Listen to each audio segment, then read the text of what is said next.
Salam sejahtera murid-murid. Baik, hari ini kita nak belajar tentang aset, liability, faedah dan cukai perkhidmatan. Okey. Cikgu minta kamu murid-murid semua darjah 6 tolong buka buku teks muka surat 80. Muka surat 80. Kita tengok contoh kedua kat situ. Baik, jadual di bawah mencatatkan aset dan liability Encik Latif dan Encik Faris. Pendapatan tahunan mereka adalah sama, iaitu 51,000. Baik, soalan dekat sini ialah hitung jumlah aset dan liability Encik Latif dan Encik Faris. Siapakah yang mempunyai aset dan liability yang lebih? Baik, untuk selesaikan soalan ini kita kena kira dulu jumlah aset dan liability untuk Encik Latif dan juga Encik Faris. Baik, kita boleh buat macam ni. Encik Latif dahulu. Okey, kamu kita bahagikan pada dua bahagian, aset, sini aset, sini liability.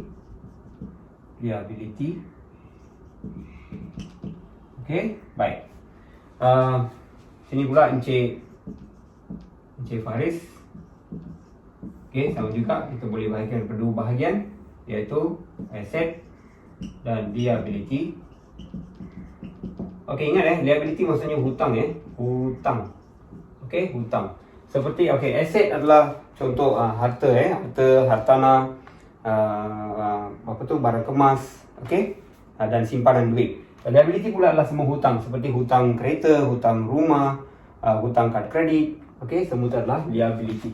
Baik, mengikut maklumat yang diberi, aset Encik Latif adalah 90,000, kemudian 30,000, kemudian 40,000. Okey, baik. Liability Encik Latif pula pinjaman perumahan 60,000, pinjaman kereta 20,000. Okey, pinjaman pelajaran adalah 18,000. Baik, kita boleh kira jumlah dekat sini, kat bawah ni. Okey. Baik.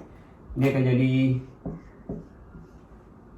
16. Okey, so 160,000 aset Encik Latif.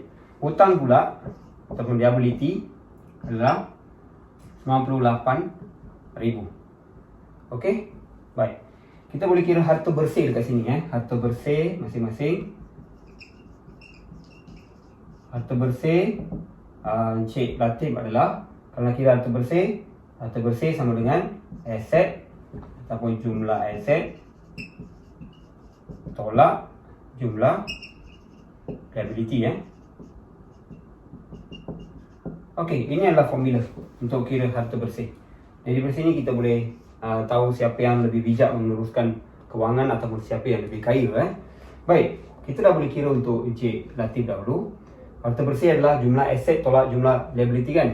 Jumlah aset ni adalah 160,000. Okey, jumlah liability adalah 98,000. Kan? Baik, so boleh kira dekat sini ni pinjam, okey, 62,000. Okey, so ini adalah harta bersih Encik Latif. Okey, sekarang kita kira harta bersih Encik Faris pula. Encik Faris dia punya asetnya adalah rumah 90,000. Okey, rumah 90,000. Simpanan tetap 10,000. Kemudian kereta adalah 20,000. Okey, kita boleh kira dia punya harta bersih, jumlah harta Kita kira jumlah harta Encik Faris adalah 102,000 Betul tak? Liability pula, liability Encik Faris. Pinjaman perumahan 30,000. Okey, pinjaman kereta 10,000.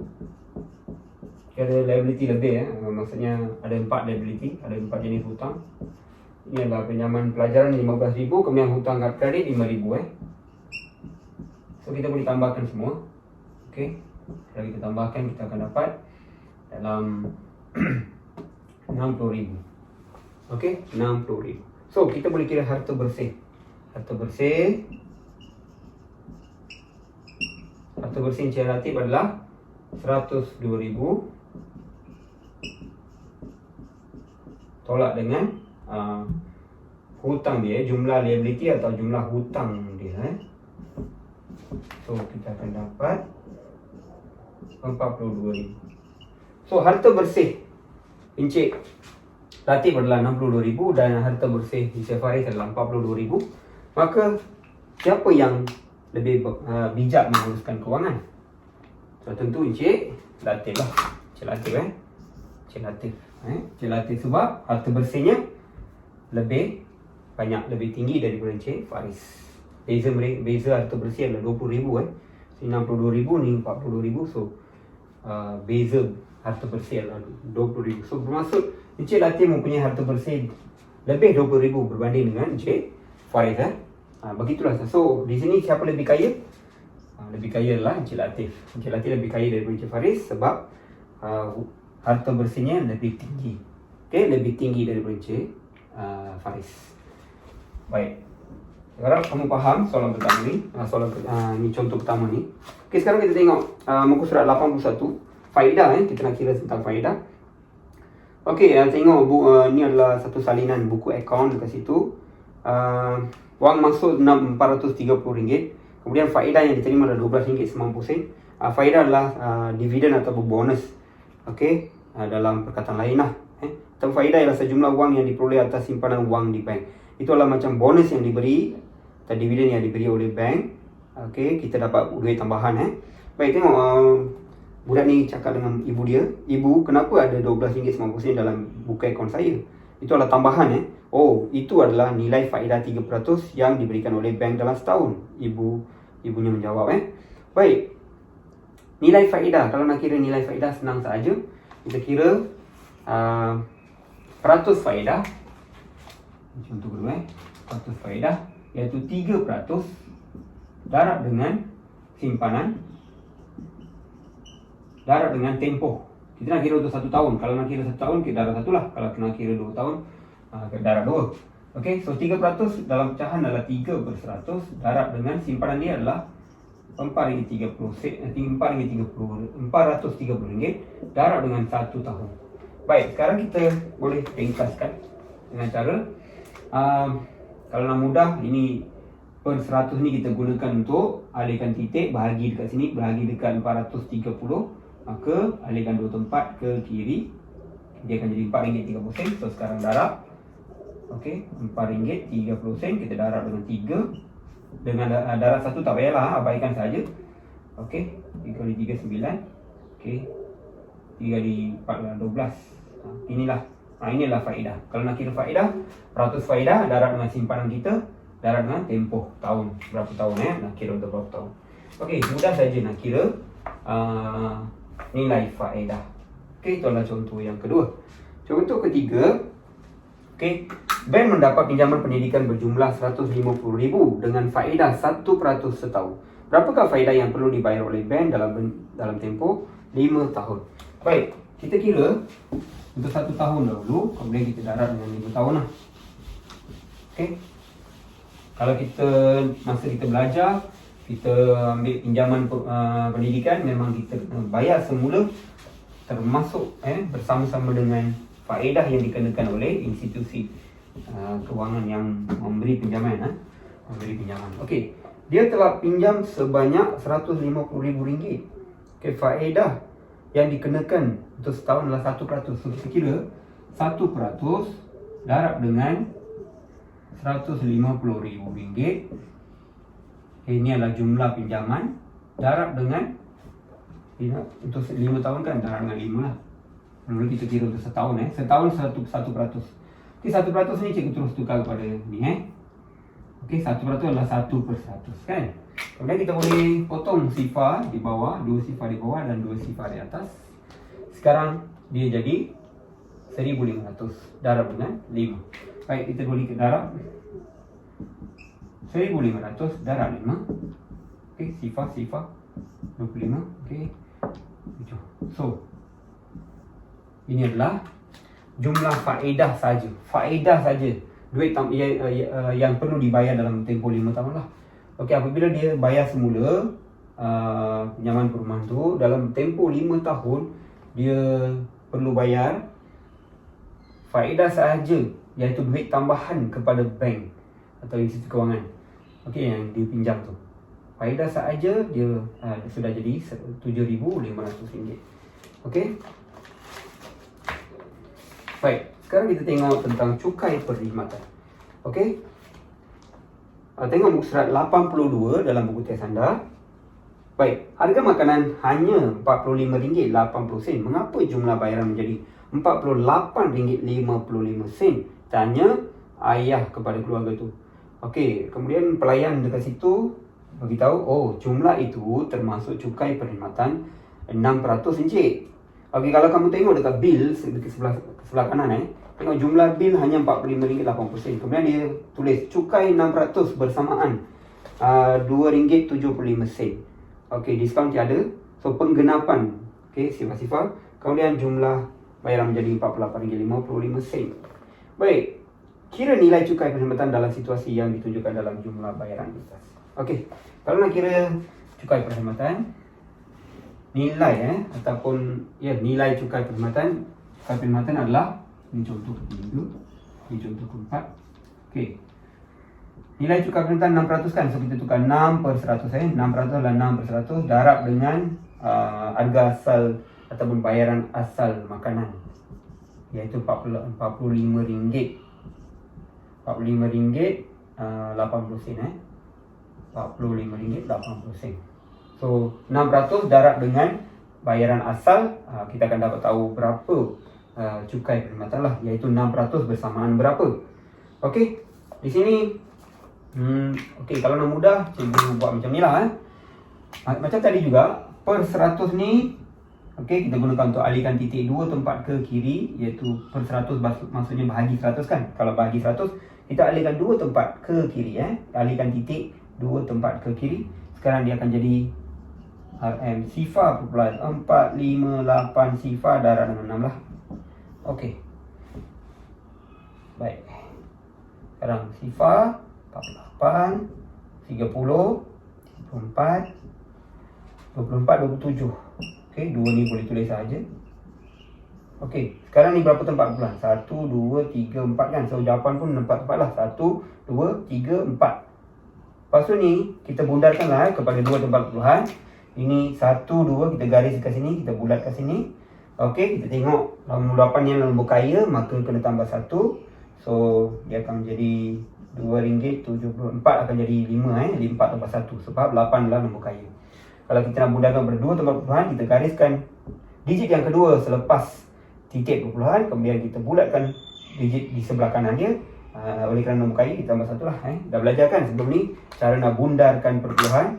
Baik, begini cara. So, ini adalah 6% ni. 6% daripada RM45.80 adalah bersamaan RM2.75.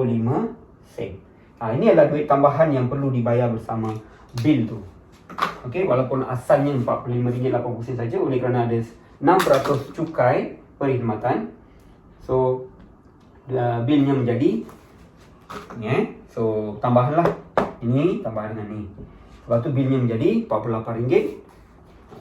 Berapa? RM48.55. Okey. Baik. Kamu boleh tengok pinggiran dekat buku teks cara tambah tu senang saja. Okey, cikgu tak nak tunjukkan yang tu. Okey, sekarang kita tengok contoh lain. Okey, contoh lain. Okey, sekarang tengok contoh pada muka surat 83. Okey, resit yang dipaparkan merekodkan bayaran tempat letak kereta selama 4 jam berjumlah RM3 termasuk cukai perkhidmatan. Berapakah bayaran itu tanpa cukai perkhidmatan? Baik, kelas. Resit dalam resit bayaran kereta, resit bayaran tempat letak kereta menunjukkan RM3 dan RM3 itu sudah dimasukkan cukai. Cukai perkhidmatan sebanyak 6% sudah dimasukkan. Maka sekarang soalan tanya, berapakah bayaran tanpa cukai perkhidmatan? Baik. Sebelum masuk kita kena kira harga asal lah. Okey, harga asal sentiasa ingat yang contoh yang kelima. Sentiasa ingat harga asal mesti sama dengan 100%. Jangan lupa ni harga asal mesti sama dengan 100%. Cukai perkhidmatan adalah 6%, maka jumlah harga menjadi 106% lah. Tambah ni dulu tambah ni tambah ni menjadi 100%. Sekarang kita kena kira 100% ni. Harga asal atau bayaran asal. Harga asal atau bayaran asal lah. Dalam kes ni bayaran asal lah. Bayaran asal 100%.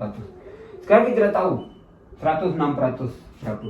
106% iaitu peratus termasuk cukai ialah bersamaan RM3.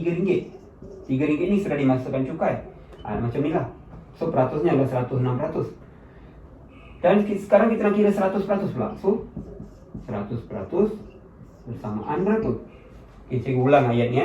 Jika 106% bersamaan RM3, maka 100% iaitu bayaran asal sama dengan berapa? Baik murid-murid, sekarang cara nak selesaikan soalan ni ialah kita sebelah kiri kita terbalikkan. Okey, iaitu 100 naik atas. Okey, 106 di bawah. Kemudian ini jadikan darab, lapangan ni jadikan darab. Darab dengan nombor di sebelah kanan. Okey, darab dengan RM3. Okey, sekarang salah satu cara yang mudah adalah kita darab ni dengan ni, kita darab. Kemudian bahagi dengan 106. So 100 darab RM3 dia akan jadi RM300 bahagi dengan 106 Okey, kita boleh buat ke sebelah ni. Okey. Bentuk lazim dia 100 bahagi dengan 106. Baik. Kita cuba 2 kali dahulu. Kita cuba 2 kali, kita akan dapat 212. Okey. Itu yang 2 kali je lah boleh So 212. So bakinya ialah 88. Okey, so kita nak hapuskan baki, so kita sengaja tambah satu sifar, maka kita letak titik di sini. Okey, kemudian kita turunkan sifar 880. Yang ini kita cuba 8 kali 8 kali. Okey. Dapat 848 dah sudah dekat So 8 kali lah. 8 kali adalah 848. So kalau tolak kita akan dapat 32 32. So, kita tambah lagi satu sifar, kita turunkan. Okey, 320 ni okey, kita try 3 kali sebab 300 lebih kan ni 100. So kita try 3 kali. Okey, 318. Okey, dah dekat dah, sangat dekat dengan 320. So, baki 2 saja.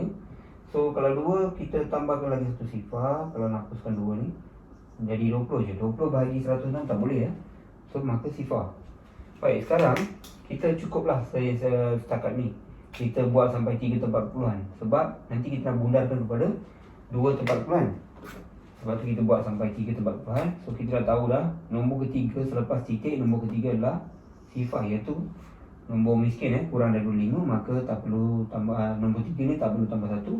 So dia akan jadi RM RM2.83. Okey. Baik. So ini adalah bayaran asal Okey. Bayaran asal tempat letak kereta tu. Okey, sebelum cukai Kalau termasuk cukai RM3. Okey, sebelum termasuk cukai RM3. Kalau sebelum campur cukai adalah RM2.83. Okey, beginilah cara menyelesaikan soalan ni. Baik, kita tengok lagi satu soalan daripada muka surat 83. Soalan seterusnya, iaitu contoh yang ke-6. Baik, jumlah bil ini RM217.30. Bayaran ini termasuk cukai perkhidmatan sebanyak RM12.30. Okey, dalam soalan ni dia sudah beri jumlah bil dan juga cukai perkhidmatan. Dia dah beri dah. Dia suruh kira hitung bayaran asas. Okey, bayaran asas Okey, kita dah tahu jumlah bil Jumlah bil kita dah tahu. Jumlah bil adalah RM217.30. Kemudian cukai saja, cukai perkhidmatan Cikgu tulis secara ringkas cukai saja. Cukai perkhidmatan ialah RM12.30. Okey. Sekarang disuruh kira bayaran asas bayaran asas. So, kita ikut formula dia. Jumlah bayaran sama dengan bayaran asas campur cukai. Okay, sekarang kita gantikan nilai yang kita dah tahu dah. Jumlah bayaran ialah, iaitu jumlah bil, iaitu RM217.30 sama dengan bayaran asas yang kita nak cari itu adalah anu dalam soalan ni. So kita buat kotak. Okay, tambah dengan cukai sudah tahu, iaitu RM12.30. Baik, sekarang kita nak tahu kira anu ni. So ni pindah ke seberang, tambah pindah ke seberang jadi tolak lah. Okey. So kita buat dalam terlazim. Kita dah tahu dah. Okey, ini tolak ini, kita akan dapat bayaran asas Okey, so kita tolak saja. Tolak dengan RM12.30. Okey, tolak. Kita akan dapat RM205. Okey. Okey, bayaran asasnya ialah RM205 ya. Dalam bayaran asas. Okey. Seterusnya, baik, tajuk seterusnya ialah selesaikan masalah aset dan liability, faedah dan cukai pengamatan, iaitu pada muka surat 84 daripada buku cari sandar. Okey, cuba bacakan soalan dia. Jadual di bawah menunjukkan jumlah aset dan liability Puan Chua dan Puan Wong. Siapakah yang lebih kaya? Siapakah yang lebih kaya? Baik, kita dah belajar dah sebelum ni. Kalau nak kira siapakah yang lebih kaya, kita kena tahu aset bersih dia. Aset bersih dia setiap orang. So kalau nak kira aset bersih, kita dah ada formula kan. Okey, kita dah belajar tadi sebelum ni. Okey, aset bersih ialah jumlah aset tolak jumlah liability. So kita boleh kirakan untuk setiap orang dalam soalan ni. Okay, dulu kita kirakan untuk Puan Chua Puan Chua. Okey. So aset bersih Puan Chua ialah jumlah aset iaitu RM120,163 tolak dengan jumlah liability beliau iaitu RM39,509. Kita tolakkan. Okey, kita akan dapat okey.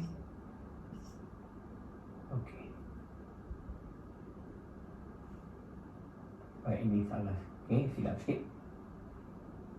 Sebelah Okey. Baik, kita dah tahu dah. Jumlah aset bersih Puan Chua lah RM80,654. Sekarang kita kirakan untuk Puan Wong pula. Okey. Puan Wong, aset bersih beliau. Aset bersih beliau adalah jumlah aset iaitu RM249,618. RM249,618 tolak dengan RM181,325. Kita tolakkan sebab kita nak kira aset bersih kan. So kita akan dapat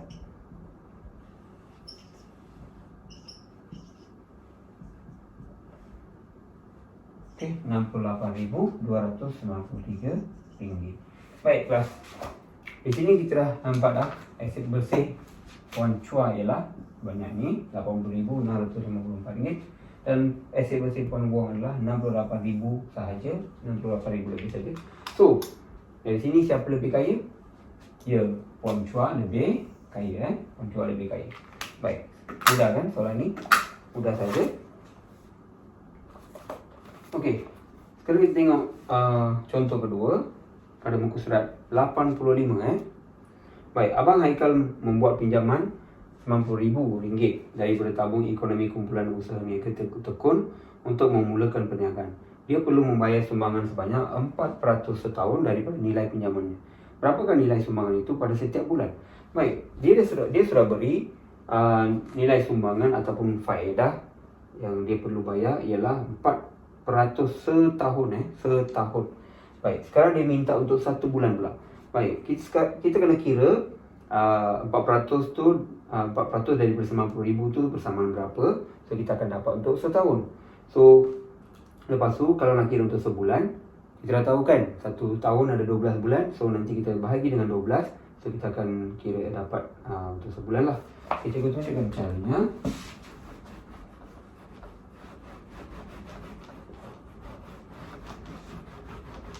Okay, yang ni cikgu padam juga Jadi kamu boleh tengok video ni berulang kali.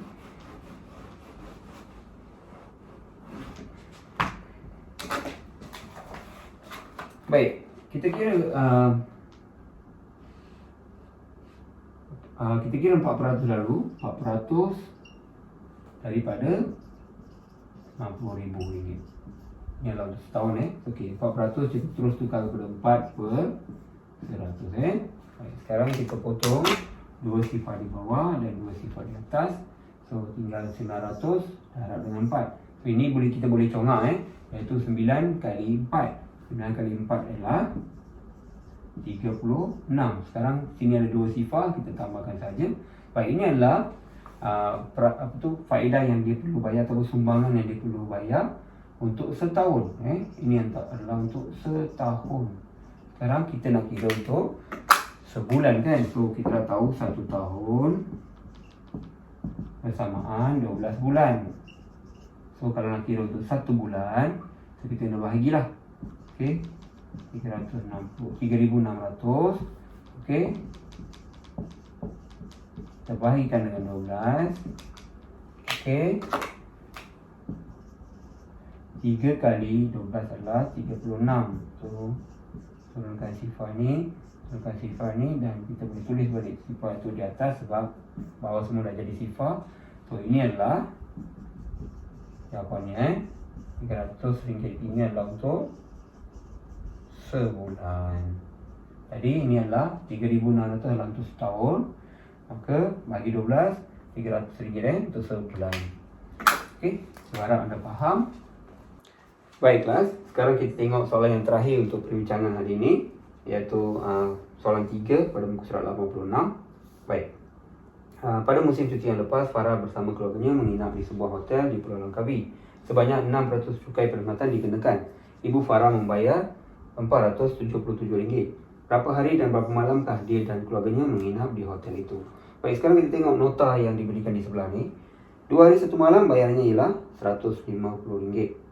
Okey, lepas tu akan dicampur dengan 6% cukai perkhidmatan.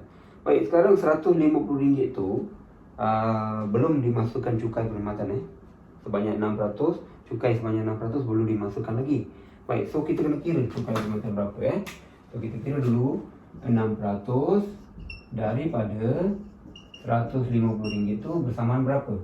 Okey, 6% kita terus tukar kepada 6/100. Baik, sekarang 2 sifar di bawah dan kita hanya boleh potong 1 sifar saja sebab atas ada 1 sifar saja. Okey, bawah potong 1 sifar. Sekarang 10 dengan 15 kita boleh ringkaskan dengan sifar 5 So 2 kali 5 10. Ini pula 3 kali 5 15.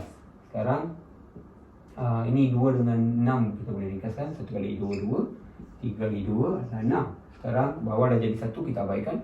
So 3 kali RM3 adalah RM9. Ini adalah cukai 6%. 6% bersama 6%. Maka jumlah bayaran untuk 2 hari 1 malam, jumlah bayarannya ialah RM150 tambah dengan RM9. Sebab tadi RM150 ni belum kira cukai lagi. So cukainya adalah RM9. So jumlah bayaran yang perlu dibayar oleh keluarga mereka adalah RM159 untuk 2 hari 1 malam. Baik, sekarang kalau mereka stay 2 malam, kalau keluarga mereka stay 2 malam, itu adalah 3 hari. Okey, 2 hari 2 malam 3 hari ataupun 3 hari 2 malam. So ini akan jadi double kalau 1 malam bayarannya ini. Kalau 2 malam mestilah 2 kali ganda itu tambah lagi RM159. Itu akan jadi RM318. Baik, belum cukup lagi sebab ibu Ibu Farah telah bayar RM477 jumlah. Jumlah bayaran. Maka ini belum cukup lagi. So bermaksud mereka stay, mereka tinggal lebih daripada 2 malam tu. So tak apa, kita kira kalau 3 malam tambah lagi lah tambah lagi RM159. 3 malam, kalau 3 malam itu dah jadi 4 hari. 4 hari 3 malam. So kita kira pula. Kalau 3 malam bayaran ini untuk 2 malam tambah lagi bayaran untuk 1 malam lagi, iaitu bayaran 1 malam adalah RM159 kan. Kita tambahkan.